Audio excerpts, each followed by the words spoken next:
In the wake of a recent government order to destroy ancient Swedish artifacts, the struggle to erase Swedish history, break down Swedish culture, and force the Swedes to assimilate into the multicultural globalist phenomenon is going according to plan.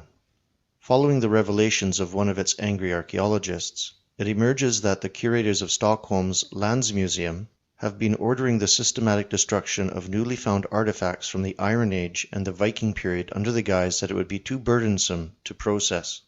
Coins, arrowheads, ritual amulets, weapons, jewelry, and weights that were kept in the past are now directly dumped into metal recycling bins upon discovery instead of being treasured and displayed. Following a recent surge in excavations aimed at construction for low-income housing for immigrants that are occurring all over Sweden, the museum excavators are instructed to recycle unearthed iron elements into scrap metal following the pretext that it would take too much resources to process, identify, and store them. The findings are usually quickly disposed of in order to make way for construction machines and building workers. This was kept secret until this week's declarations by Johan Runer, archaeologist at the said museum. He tried to raise the alarm before but only met indifference from the liberal Swedish media. According to Runer, this has been going on since at least 2015, as he recalls the example of an entire human settlement from the Bronze and Iron Age that discreetly got leveled to allow roadworks for Sweden's E6 motorway to progress. We do not know so far if this practice only incriminates this museum or is in part of a greater scale. Runer explains that the archaeologists cannot themselves auction the findings to the private sector as it would encourage crooks and robbers to then resell the treasure. The money argument for a national museum implanted in one of the most prosperous countries on earth, for now, before the new Swedes do what they do best, does not make sense. There is no shortage of funds in Sweden to host more refugees and promote multiculturalism in every media, but the money seems to vanish when it's time to preserve European common heritage. The tragic aspect of this situation is that those construction works that unearth the artifacts destined to be destroyed are probably the new buildings needed to house the freshly arrived migrants that the Swedish government is so eager to welcome. Talk about full circle. Archaeological artifacts made of iron are altered by time and roughened by the terrain. No one can really judge of their quality and uniqueness until they have been processed and restored. In this particular case, no chance is taken, and anything made of metal that is not well conserved is ditched.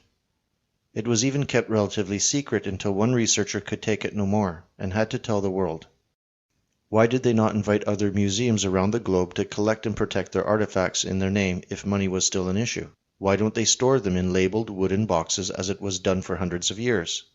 If not, let them ask for voluntary work to take care of the findings, or let it be given to the native people that are interested in this culture. Even if they were used as doorstops or cutlery, they'll take better care of it than any Swedish liberal government. Terminally ill patients suffering from liberal cancer, like Alice Bah Kuhnke, New Swede, and Sweden's Minister of Culture, are the ones that now approve those decisions and define what should compose Swedish history and choose what will be Sweden's future.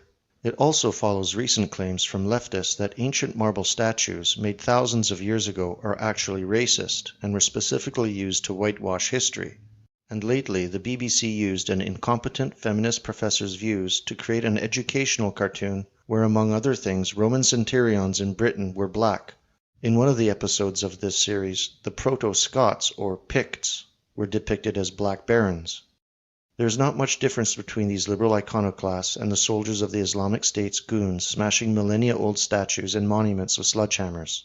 In both cases, those who destroy claim that the targets are false idols, the first against a multiculturalist future and the latter against Allah. Such practices are revolting to say the least. A prime example of how cultural Marxism aims at erasing the past to get rid of the last roots that our children can call theirs. Just like violent communist regimes in the past aimed first at burning libraries, bringing down churches, graveyards, and museums, before shooting countless millions in the back of the head. As many of our viewers already know, the knowledge of history is a core concept in masculinity. Without respecting the ancient traditions of men, a stable and healthy future cannot be built. By destroying elements attached to the idea of Viking culture, which valued financial success, bravery, and putting one's people first, Sweden's self-loathing decision-makers try to erase the few traces that show Sweden as something else than a multiculturally infected petri dish. Destroy a people's history so they cannot find a common heritage to fight for, and you can start anew and create the society that you seek. These, then, are the predictors and social softening techniques used by Western liberal global homo democracies in the run-up to their full-spectrum genocide of ethnic European populations. This is simply the dress rehearsal.